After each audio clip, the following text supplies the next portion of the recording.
Hey everyone, Steven here from Adolescence, and welcome back to another fragrance review. Thank you so much for watching.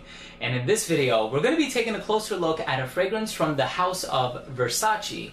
And the fragrance is called Versace Man Eau Fraiche. So here's the bottle. This one was released in 2006, and the perfumer behind this fragrance is Olivier Cresp.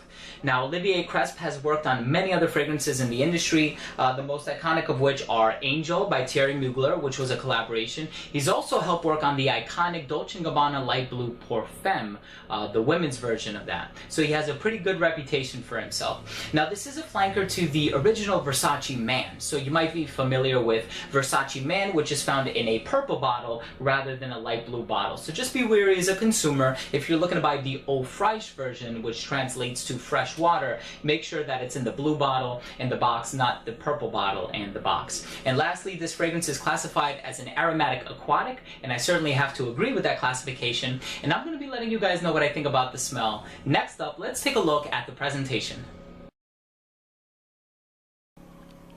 So here on the box for Versace Man Eau Fraiche, you have the name of the fragrance and the name of the company right above that.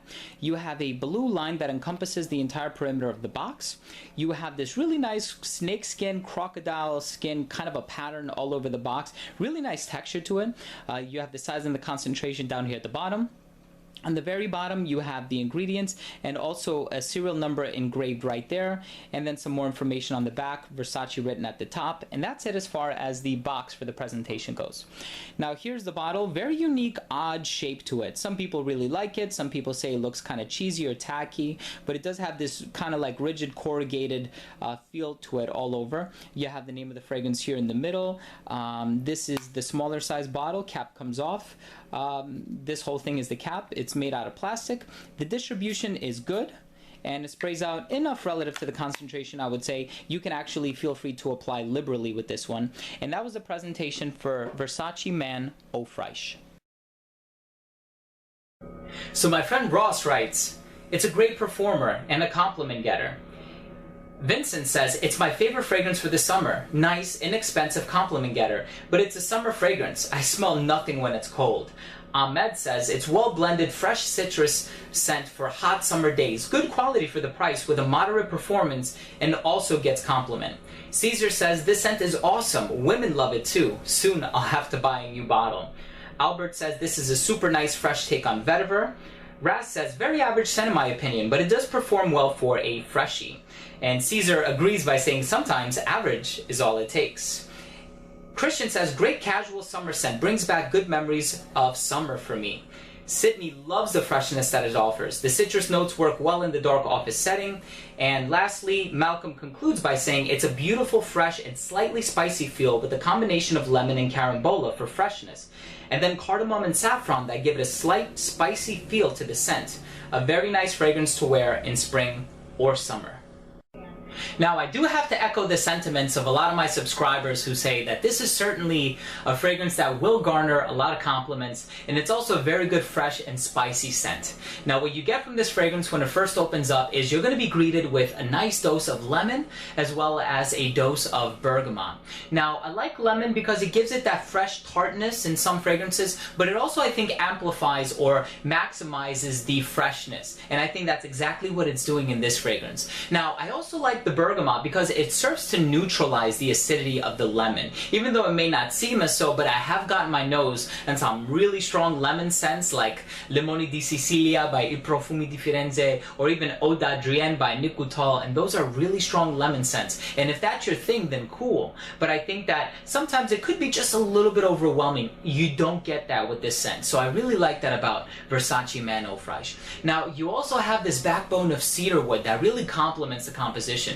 And you might hear a lot of people say how they get some spicy nuances, and there are definitely a lot of spices in here. There's saffron, there's cardamom, there's tarragon, which is a type of herb, and while I don't necessarily get an herbal quality to it, I do get a spiciness from it. Now, like I said, this does have cedarwood, and cedarwood can kind of give off like a spicy, peppery quality, so it could just be the cedarwood at work. Now, you have other notes listed like Brazilian rosewood and woodsy notes, assorted woodsy notes, but in this scent, the way that I see see it is really there is a lot of cedarwood. Now, I have cedarwood essential oil, and I've smelled some really great cedarwood scents, the most notable of which, and one that I would actually like to compare this one to, which is Bergamot 22 by Le Labo. That one has a fantastic cedarwood scent. And as far as my favorite cedarwood scent goes, it's Mr. Marvelous by Byredo. I love the way that cedarwood is done in that scent. Now, what I can say is that this one doesn't really smell like the other fragrances in terms of how, you know, authentic, for lack of a better word, the cedarwood note is. So in this one, I will just say it's convincing. But you know, a lot of people say this one smells spicy or peppery, and I totally get that, which is a really nice contrast from the fresh elements that you know, typically expect in any aquatic fragrances that really just douse the compositions with Cologne, which is like a fresh aroma molecule. This one is not like its predecessors, and it's not like its other more generic counterparts. This one actually has some depth to it. It has a lot of dimension. It's a great scent. It really stands out, and it's definitely unique.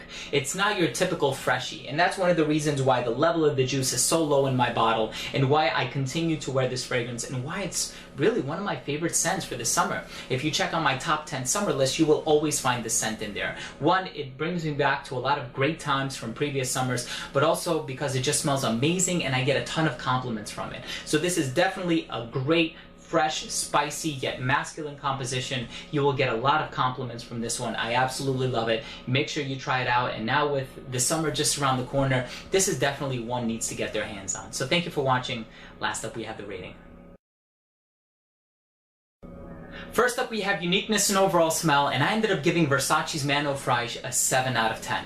Now, I think that this is a great scent. It really just serves casual occasions, though. There's nothing really super formal about this scent, so it doesn't really have a refined quality, and unfortunately, I don't really think I can say that fixatives were used successfully, because this fragrance doesn't really last as long as I think it could have lasted. But it smells great. It's a compliment getter. It has universal appeal. People will love this on you. I cannot fathom one person coming up to you and saying, oh, your cologne smells too strongly, or it smells too strong, or anything like that. I think this one is actually a great scent. You're not going to choke anybody out. You're not going to offend anybody.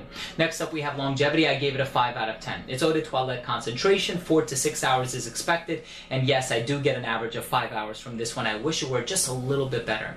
As far as projection goes, this is also a 5 out of 10. It radiates just a little bit below an arm's length for like the first hour and a half to 2 hours, and then it does start to sit closer to the skin, unfortunately. And with a fragrance of this compositional nature, I wish the performance were much, much better than it is. As far as versatility goes, this one is a 6 out of 10. Now, this is a summer scent, so I can kind of see people pulling this off in the spring, but definitely not in the fall or the winter, despite the fact that it is a little bit spicy and peppery. I can definitely see this one being worn for casual occasions and maybe semi-formally, but not, unfortunately, in a suit and tie, something with maybe a little bit more vetiver, a little bit more citrus, a little bit more prominent presence on the woods. I think that would certainly do really well in the suit and tie. And on a night out, even though there is a little bit of sweetness because it contains carambola, which is star fruit, could be coming from that, could be coming from this minute amber accord that's in the base, but this is really a freshie with some woodsy nuances in the backbone. And I think anybody of any age could wear this, but it does have a youthful appeal, so please keep that in mind. And lastly, we have presentation. I already told you guys what I feel about that. I actually think the presentation is kind of cool. It is a little bit weird, I do have to agree, but hey, the bottle does stand out, and it doesn't look like anything else on my shelf. With the exception of Versace Man, but I don't even own Versace Man. So I gave it a 7 out of 10, and overall, I'm going to have to give Versace's Eau Fraiche an 8 out of 10. I think that this is a phenomenal scent for the summer months. I love the way that bergamot and the spices are done, complemented by this really nice cedarwood note, which is convincing to say the least. Maybe it doesn't smell as great as its other niche counterparts like Mr. Marvelous by Byredo or Bergamot 22 by Le Labo, but nonetheless, I do think that it smells great, and I absolutely cannot wait to start wearing this fragrance more of in the summer. So guys, thank you so much for watching. That was my review on Versace's Eau Fraiche. If you own or have tried this scent, please let me know what you think by leaving a comment down below. Also, please don't forget to rate and subscribe for future videos. So again, everyone, thank you very much for watching. This has been Steven with another fragrance review from Radolescence. We'll see you soon.